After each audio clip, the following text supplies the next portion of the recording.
that's fine.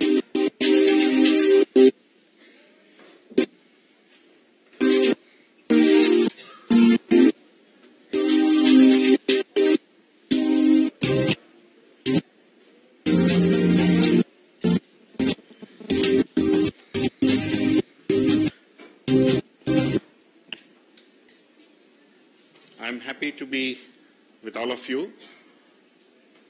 We have just started something in synthetic biology.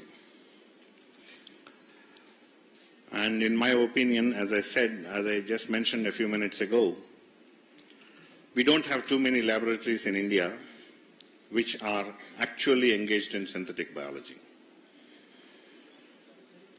There is an effort made in a few laboratories on metabolic engineering, and there are a few labs which may be producing some molecules at a larger scale after cloning. To me, synthetic biology has a different connotation. I will try to explain to you.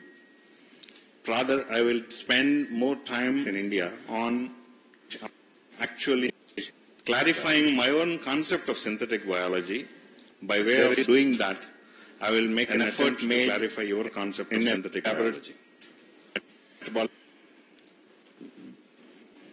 Often, they produce these words, when they are used routinely, people discuss or try to differentiate, try to understand biology from their own perspective, and they think that is what is biotechnology, that is what is synthetic biology, that is what is systems biology.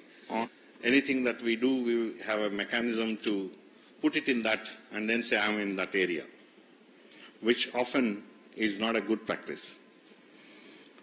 At the outset, I would like to clarify your concept of biology. Maybe, can I operate here? No. Please, I have to take when they are used routine. No, keyboards nahi kaam karna. Oh, okay. At the outset, I would like to greet all of you on this International Women's Day. I know in biology, many of the students are women. The trend has been changing, which often, and at many places, the researchers, students, faculty, scientists are women. And I expected that this audience also will have a good number of girls and women here. So I wanted to first greet you on this occasion, on this International Women's Day. Then I want to talk to you a little about a mythological story for a minute. I take this reference because many a times in science, some people would have imagined a few things may happen after 20 years, after 50 years, after 100 years. Some imaginary scientists would have thought of. But during his time or her time, it was not there. And such of those imaginary things, you may call them as imaginary things, you may call them as illusions, whatever it is. I will take an example of a mythological story, a small for a minute. I'm sure all of you know about Mahabharata, where there are on one side you have Kauravas, on the other side you have Pandavas. And there is, let's not go into the more details of that, but all that I would like to tell you is about the Palace of Illusion. Palace of Illusions, I don't know whether you heard of that. It is supposed to be built by a Rakshasa, who is known as Mayasura, who has built it for the Pandavas. And the Pandavas take pride in inviting the King of Kings, Duryodhana, and ask him to see that. This is what is the story like. Lord Krishna seems to have advised Mayasura to build that Palace of Illusions for Pandavas. And known as the illusion is like what is real, you may not feel it real. What is illusionary may be real, and that was the problem right in that palace of illusions. So in one of those confusions, Duryodhana falls down in a pool. Well, some of them say that maybe Draupadi has laughed at him. The story sometimes says, and maybe somebody else have laughed at him, but he took it very serious. And that's one of the reasons actually for the fight between them, Pandavas and Kauravas. Why I am referring to this illusions part is you are the advancement in science these days say that we are moving in this direction of that what you may think as not real, something may happen, may not happen. You have an imagination, still happens. And we are able to show that. I take only 2 examples of that. The 2 examples that I will take for that are, how many of you heard about Sophia? Humanoid robot? What is she? Now, Robo has been there and they have been doing things, but this Robo is different. It can do many things. It says, I have feelings. Not real. She says, I have feelings. I have chosen deliberately the 2 examples on International Women's Day, let me tell you. Sophia, and next one I am going to take another one. This is Sophia.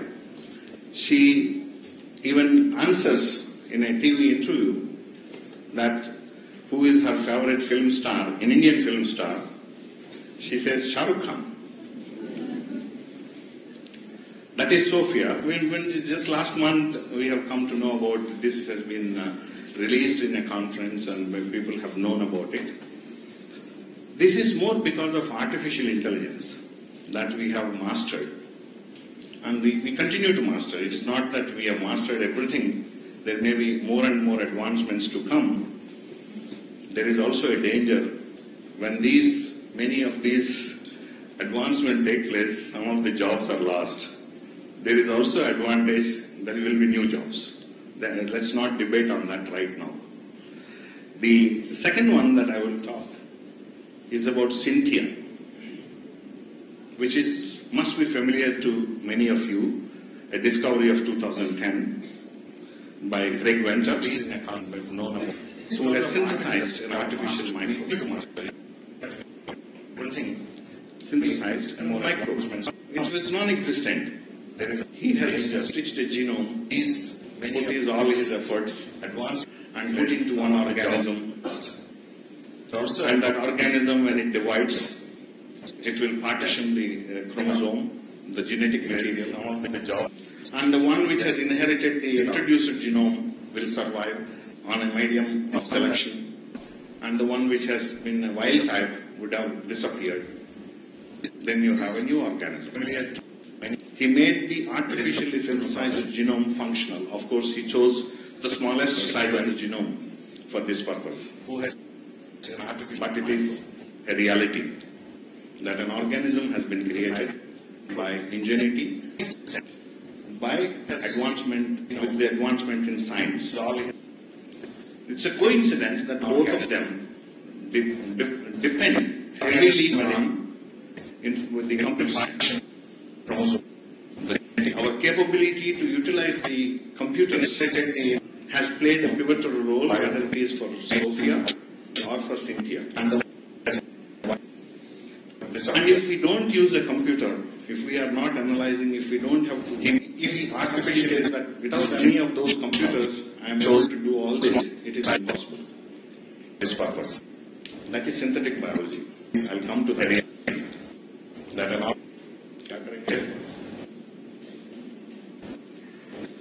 Advancement with them. This is how science. Craig Venter has synthesized or both of them brought the new organism.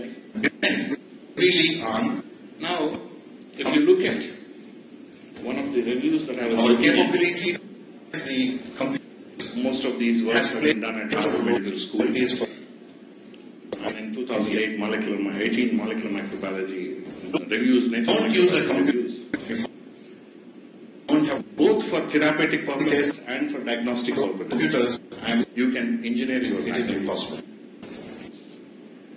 That is, can genetically engineer the bacteria both for therapeutic and for diagnostic purposes. A lot of advancements have happened. Multiple ways in which you can do that. There are multiple ways in which one can engineer the bacteria. For a specific purpose, it could be for any disorder, any disease that you talk of. It's only a beginning. For every such disease, you should be able to design an organism and then take advantage of it either in diagnostics or in therapeutic purposes. That is the advancement in science, in microbial technology today. And it is not possible easily if I know only one gene, a single gene, how to clone that gene and put into some vector and produce that protein. That's a reductionistic approach. We're talking about a single gene, single product at one time. And if I'm restricting myself to study that, I will be nowhere closer to synthetic biology. For me to be closer to synthetic biology, I should have complete understanding of a holistic approach of the system. What are all the multiple variables that are changing in a given situation in the organism? This is that is what we may call as systems biology. For that, we need a lot of information about the organisms. Just a small historical perspective, the way the terms we have been using. Somewhere from 90s, we have started talking about genomics. Maybe from 95, 2000, we started about proteomics. And now we are talking about systems biology since 2000, 21st century, I would say. What is this? How is that then the genomics and proteomics? Is it genomics and proteomics is systems biology? Systems biology is something different. If they are same, they would not have coined a new term. These two obviously are not synonyms. Cannot be explaining what one understands as systems biology. Systems biology always is dependent on integration of the data and the approaches that you follow. It is not simply integration of data alone. An integration of approach to understand the system also is an integral part of systems biology. So unless we have analyzed a huge volume of data and then integrate it in all multiple ways in which the different biomolecules that are shown in the biological system on the left-hand side, and similar to the different subjects that we talk of. It may look akin to something like biotechnology, which we used to say. Biotechnology is interdisciplinary subject which requires inputs from chemistry, mathematics, biology, blah, blah, blah. It is similar to that, but not identical to. It is similar to that, but not identical to biotechnology. What is this systems biology then? It is studying the underlying complex biological processes as integrated systems of the interacting components. This is where is the difference. Interacting components, when you ignore them, when you ignore those interacting components, the conclusions that we draw from our experiments are inconclusive. They may have variation at the end of the day. If we are able to interpret, taking into consideration these interacting components as well in the system as a whole, then the conclusion that we draw out of that will be more accurate than what it would be if we have not taken those multiple components into consideration when we are trying to arrive at a conclusion in a biological system. So whatever biology that we have learned looking at an individual molecule, metabolite, well, it serves the purpose. It served the purpose. It's not that it has not served and something very great has come. It only broadened our understanding and to make it more precise and to be more closer to what exactly happens inside the system by taking all the components into consideration. Then there can be, at least I would put it in this way, there are two reasons, there could be at least two reasons, the push and pull approaches I would say, in systems, as to why we need this systems biology. The capabilities of this high throughput data, you remember I was talking about computers. The high throughut data that you have, it is humanly impossible for us to interpret and then look at it and understand it. So this high throughput data gathering that has made us aware that the networks have many more components than we previously surmised.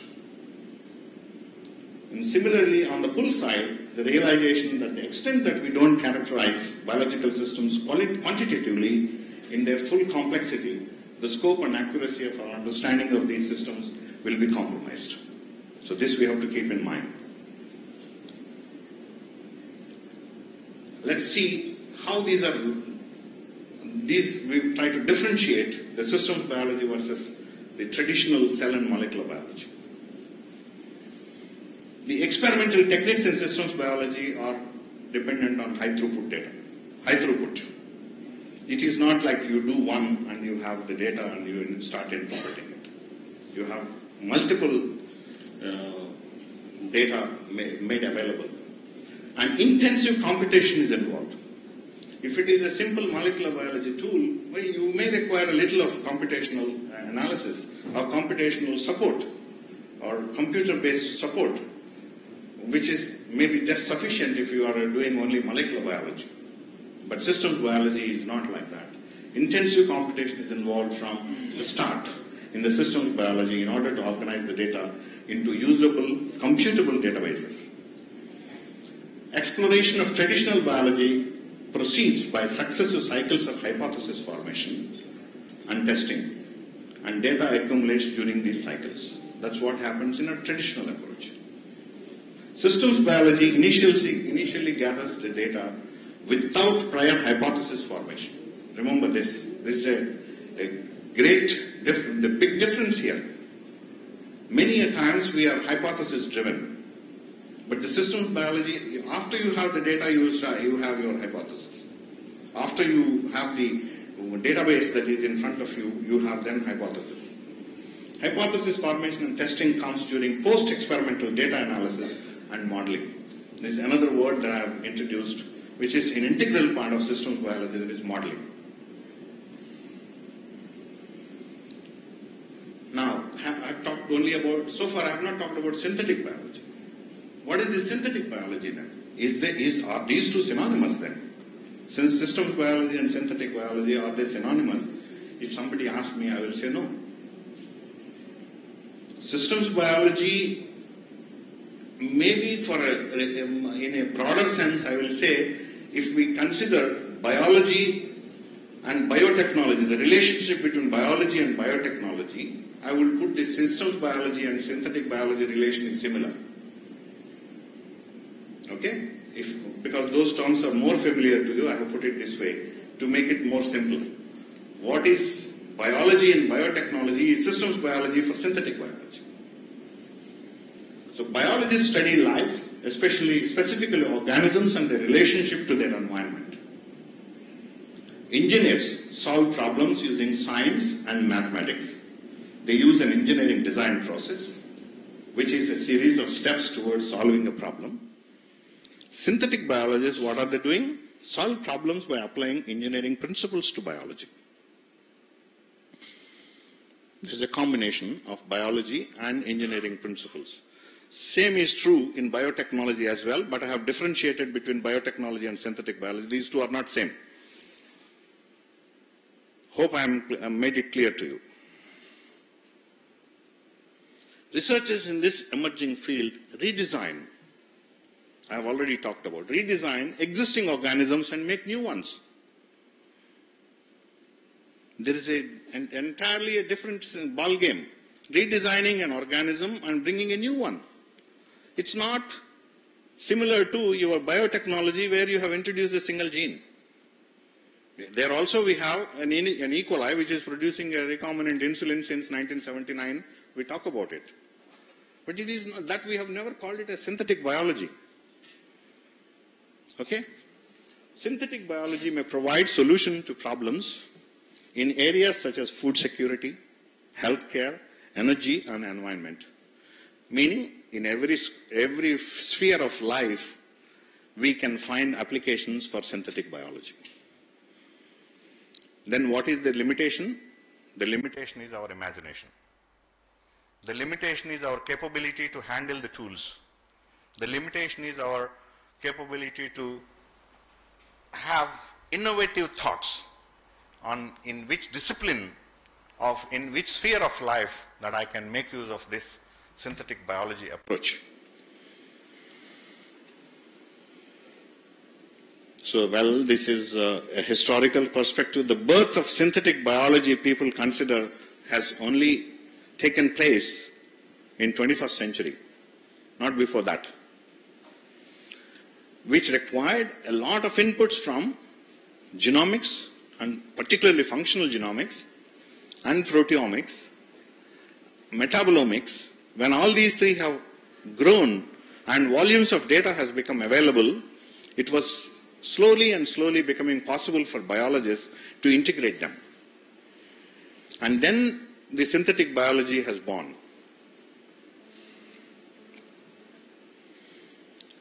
There are different, it's a toolbox. And I remember having a kind of a box where I will have spanners, I will have wrench, I will have screwdriver, I will have this and that if my scooter goes wrong, to do some little bit of repair at that point in time.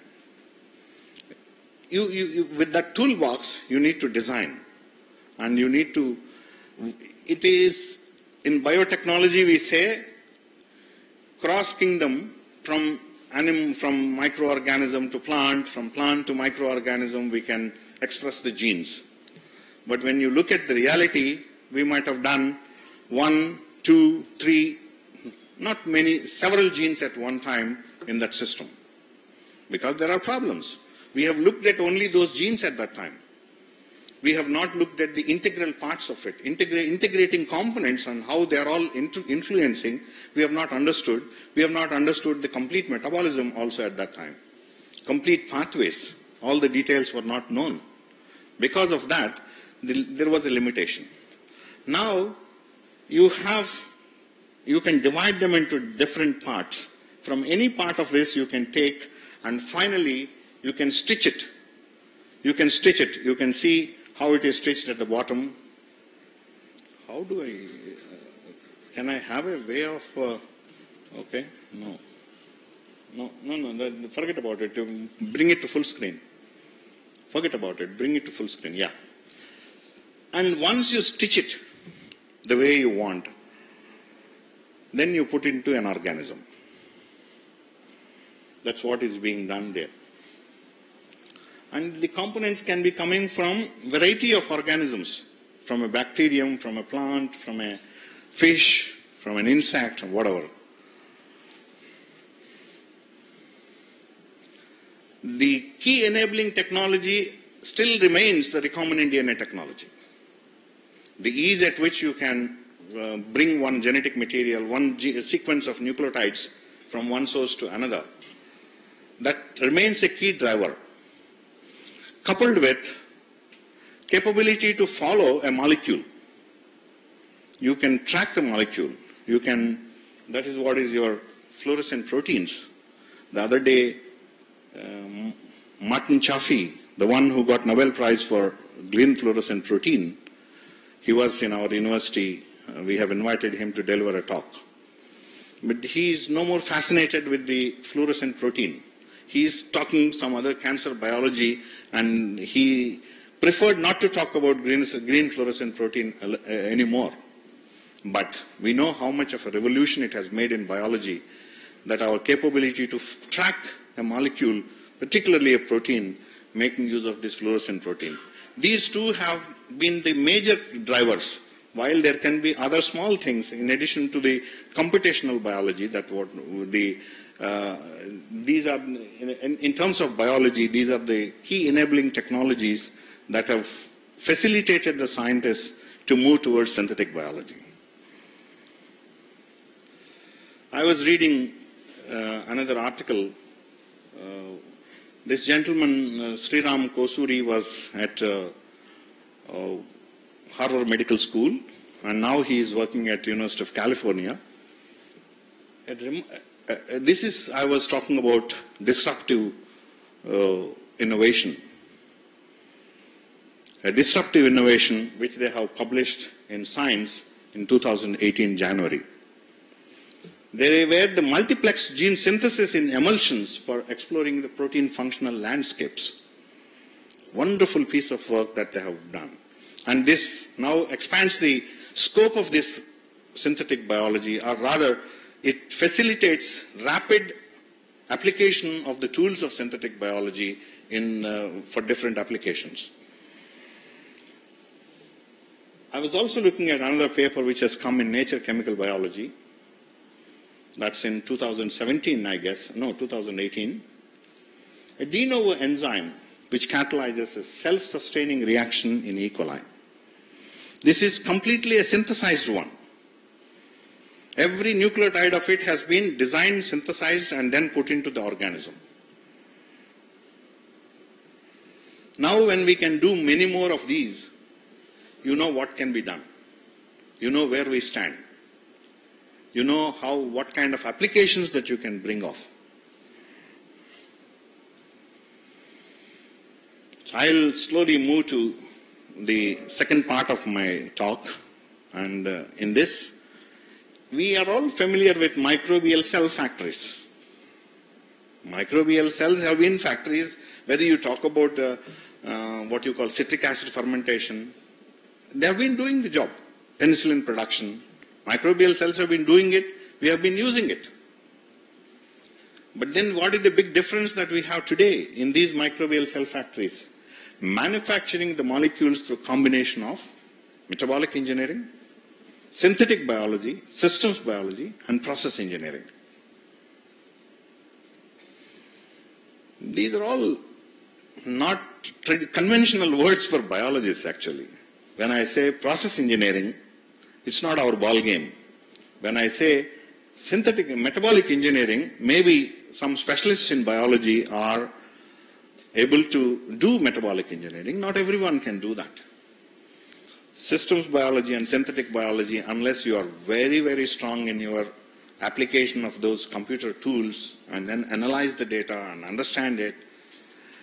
Way back when we were students in MSc, when somebody said there is a Tata box and there is a Pribno box, we did not know that it was I was a student like you. Oh, something like a Tata box, something like a Pribno box, which are regulatory elements which are present ahead of the gene. But how one would identify them? The pattern that is there before what you call upstream of a gene sequence, what is the essential components of that element? What are the conserved components? What are the non-conserved components? What can be dispensed with? What can be added? How you can improve the promoter strength? How you can do all that? We were not knowing.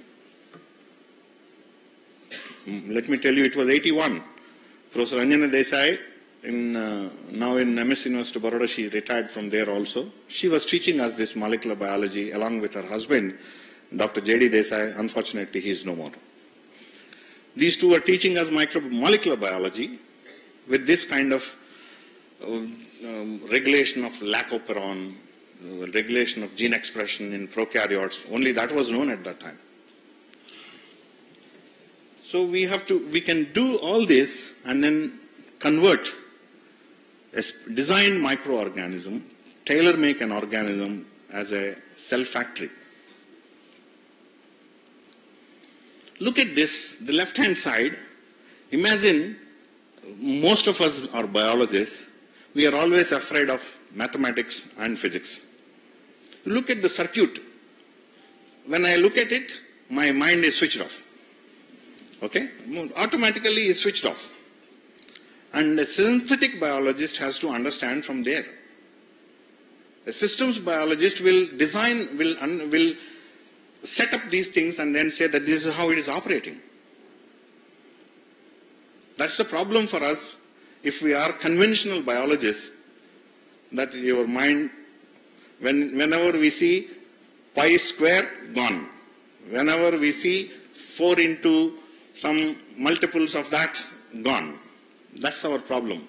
And if we have to be successful, we got to be understanding all these at ease. Then only we will be able to do them with great confidence. The tools in molecular control in a pathway, this is traditional molecular biology which all of us are familiar with on the left-hand side. And they are also there, what is there on right-hand side is not new. All that is based on the several examples and several data that you have, one would design this, one would plan, one would make a scheme and then construct what is required for you. That is what is being predicted here or depicted there, both on the left-hand side and right-hand side. I don't want to go into details of that. The last part that I will be talking is about our interest in this synthetic biology. Why are we interested in synthetic biology? This chitin, when I say, all of you will say, yes, yes, I know chitin. Beta 1,4, N-acetyl glucosamine polymer. And when it is partially deacetylated, we call it as chitosan. So you have a chitin and a chitosan, which are polymers, which have plenty of applications in biology, and not only in biology, in environment as well. I don't know where is Devyani madam. In environment as well, the chitosan and chitin have applications. But then, if it were to be applied in biology, it is not in the polymeric form that they are useful. It is only the oligomeric form of that is useful. We all know N-acetyl glucosamine, how much it is used in pharmaceutical industry. I am not talking about the monomer. I am talking about the oligomer. An oligomer which may be longer than 4 repeated units. That means a tetramer, pentamer, hexamer, heptamer, octamer kind of oligomers that I am talking. They have plenty of applications in biology. The major applications could be inducing immune responses both in plants and in animals. Both in plants and in animals. So you can now see where I am interested. My interest is to make use of them to induce immunity in plants. But now the science is not completely known. What is known today is we know that there is an oligomer, a chitin oligomer, a chitosan oligomer, which will be able to induce immunity in plant. We also know the minimum size of the oligomer that is required. But what we do not know is there are complications in it. I told you already that there can be a deacetylation which results into chitosan. And when deacetylation occurs in one pattern, you get one pattern of acetylation. That means certain residues are acetylated and certain residues are deacetylated. But if the process of deacetylation is random, then you have no control on the pattern. And if you have an enzyme which can cleave or do the deacetylation process at a precise location, then you know you start with a chitin oligomer and you can define what is the pattern of acetylation that will be there on the oligomer.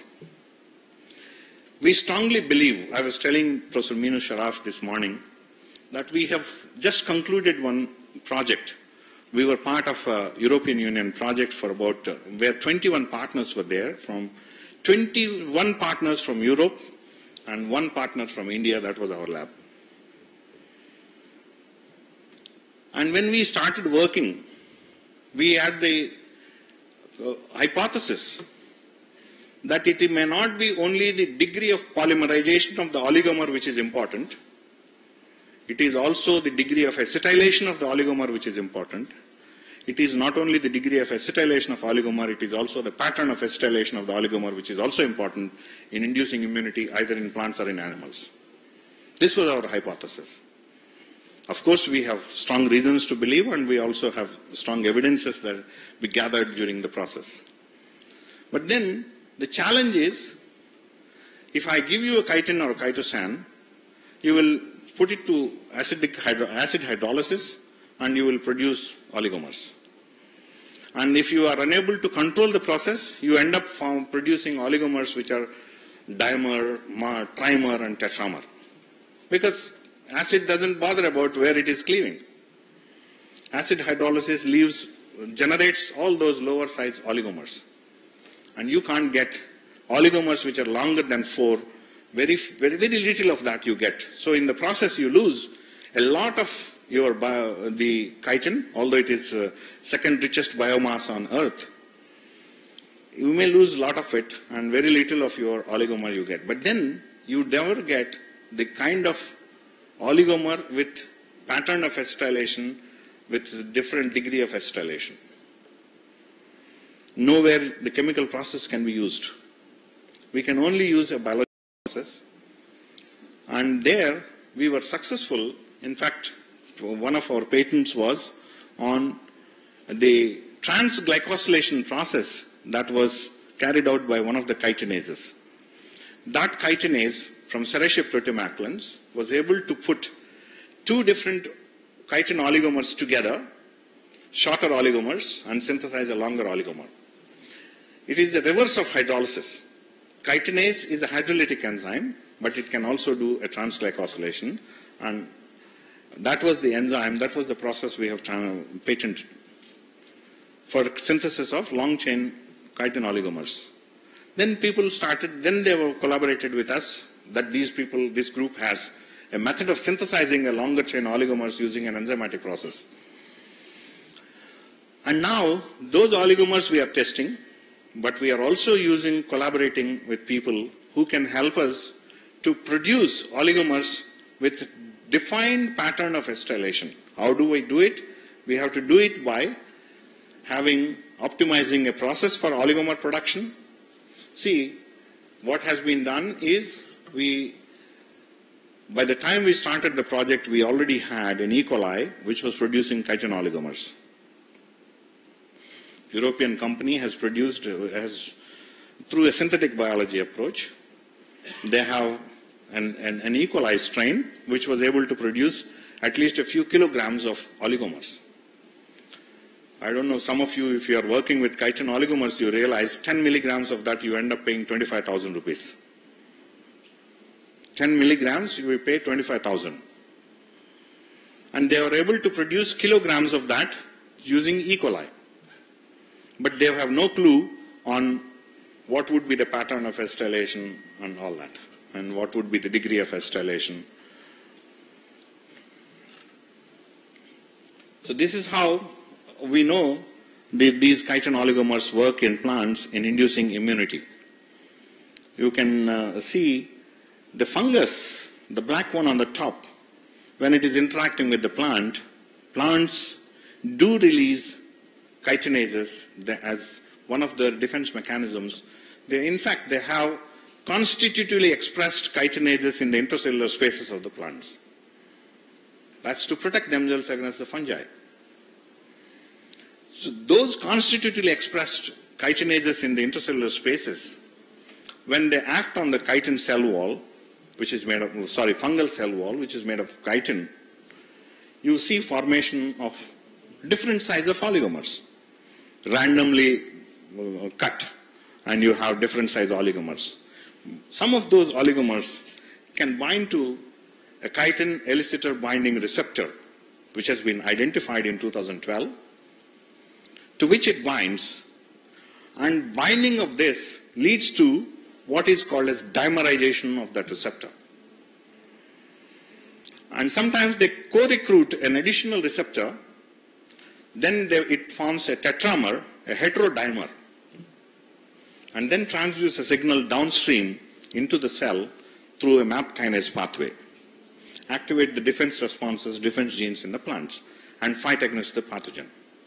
Try to eliminate this fungal pathogen. And this is a broad spectrum resistance that we call in plants, which is called as pathogen-triggered immunity, or microbial,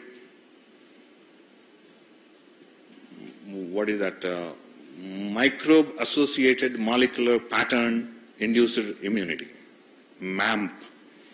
I'm sure microbiology students will know this. Microbe-associated molecular patterns. These are quite commonly heard when we are talking about human pathogens. For me, pathogens are pathogens, whether they are causing disease in human beings or in plants. They have the similar strategies, similar molecules, and similar ways to conquer the host. There is no difference. So that is the kind of requirement that we have. Then if you want to use them to induce immunity or to immunize the plants much before the pathogen comes, you need them at least in large quantities. The milligrams that you produce using transglycosylation is also not going to help. We are trying to optimize that process, but there are limitations in it. And if we can have a microbe, a designed microbe, which can produce a specially designed pattern of acetylation of an oligomer, because we already have an E. coli strain which is producing the oligomer. All that what we have to do now is to design that organism, to change that organism in a manner that it not only produces the oligomer, but it also produces the defined pattern of oligomers and defined size of the oligomers.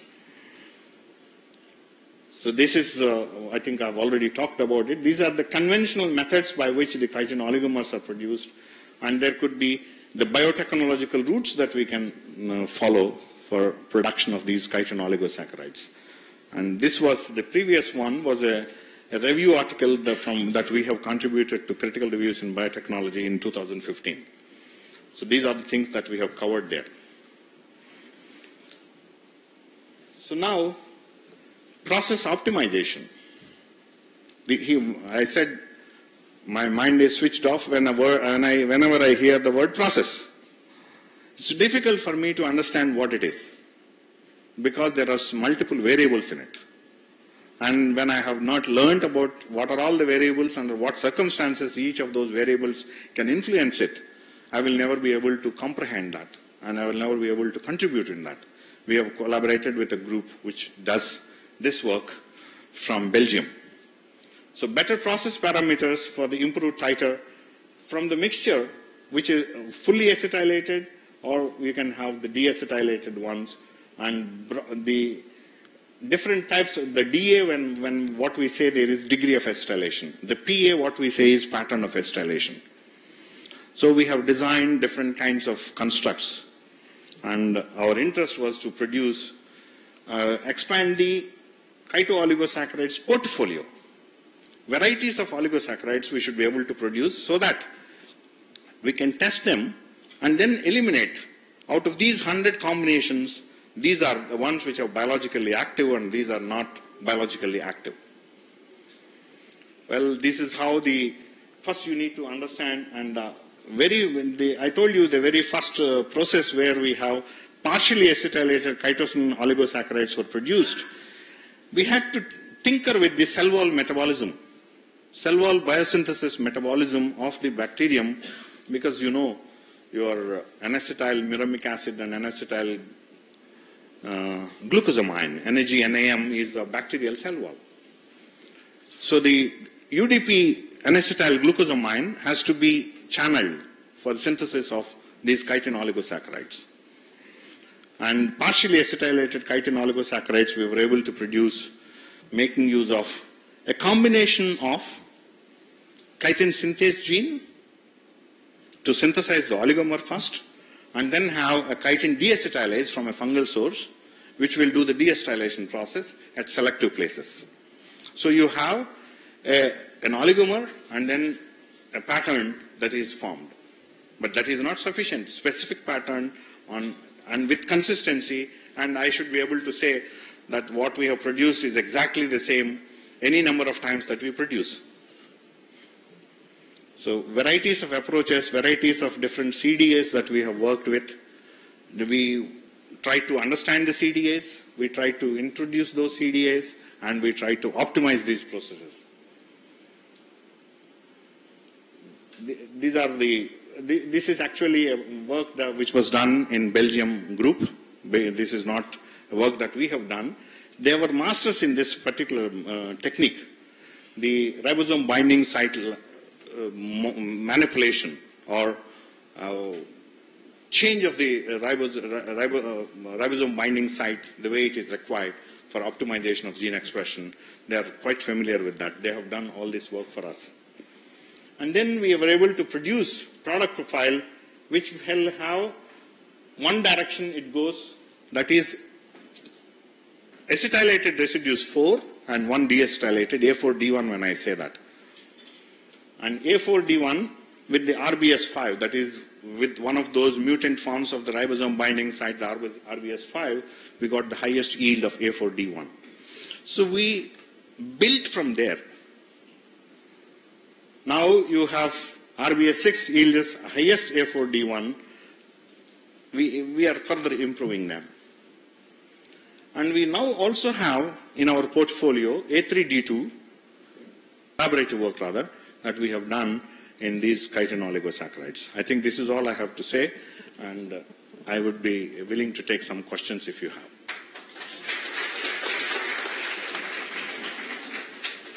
Any questions?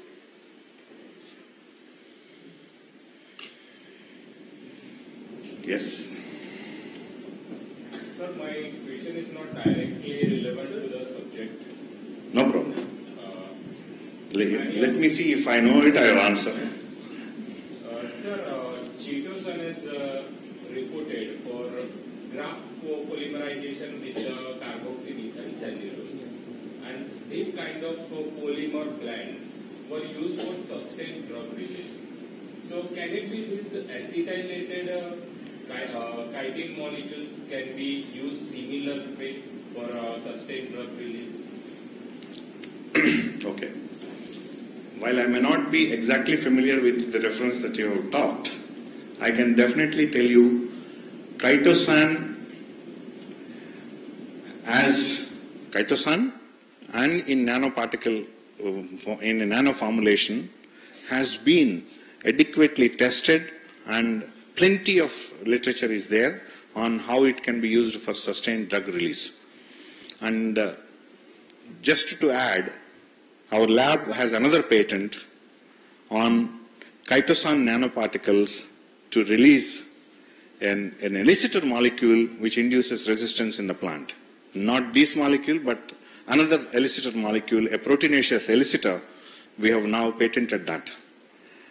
So chitosan in its own form, in its native form and in its nano formulation is known to be a vehicle for release of biological molecules in a sustained manner, and also the requirement for these molecules will be so low when we use a nano formulation rather than using direct application. Yes. Sir, one more thing. Sir, when I was the MSc student, I have been hardware researcher.